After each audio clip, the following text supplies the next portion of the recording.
ஆராய்ச்சி நிறுவனத்தில் இணைந்திருக்கின்ற அனைத்து உள்ளங்களையும் நம்மளோடு வரவேற்று நாம் இன்றைய பாடப்பகுதிக்குள் சொல்ல இருக்கின்றோம்.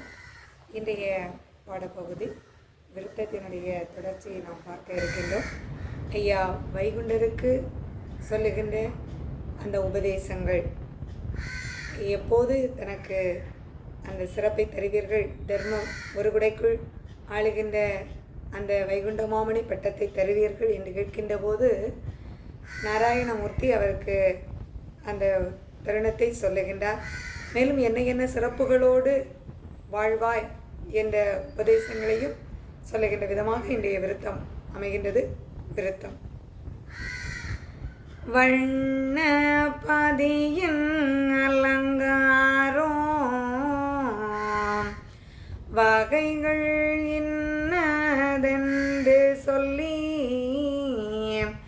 என்ன தொலையா என் மகனே ரத்ன சிங்காசன பவிசு கண்ணை பாரித்த நீசனுட கருவை அறுத்து கலி அறுத்து எண்ணும் வளர வாழ வைப்பேன் என்னானை இது நிசமகனே. நாராயணமூர்த்தி வைகுண்டரிடம் சொல்லுகின்றார், மகனே, நீ ஏங்கி பதற வேண்டாம். உனக்கு பல சிறப்புகள் காத்து கொண்டிருக்கின்றது. அது மட்டுமல்ல, அந்த தர்மயுகத்தினுடைய சிறப்பு, அங்கு நீ ஆட்சி புரிகின்ற அந்த பதியினுடைய அலங்காரம், அந்த அலங்காரத்தினுடைய வகைகள் இவை இவை என்று வாயால் சொல்லக்கூடிய நிலையில் இல்லை. அத்தகைய சிறப்புகள் பவிசுகள் நிறைந்ததாக அந்த பதியினுடைய அலங்காரங்கள் இருக்கின்றது. ஆகவே உன்னுடைய மனதில் இது ஏதோ கிடைக்குமோ கிடைக்காதோ என்ற எண்ணம் வேண்டாம்.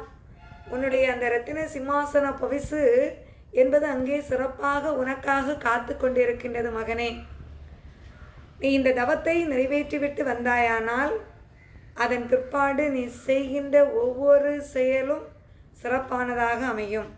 கண்ணை பறித்த நீசனுடைய அந்த கருவை அறுத்து கலியறுத்து, இந்த நீசன் உன்னை என்ன என்ன கொடுமைகளெல்லாம் செய்து வேதனைகள் செய்தானோ அவன் தினம் தினம் வேதனைப்படுகின்ற விதமாக நீ சீரோடும் சிறப்போடும் வாழுவாய் மகனே.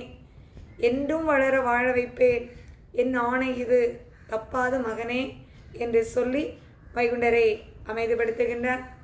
இது ஒவ்வொரு சான்றோர்குல மக்களுக்கும் சொல்லுகின்ற விதமாகவும் இந்த பகுதியை நாம் எடுத்துக்கொள்ள முடியும்.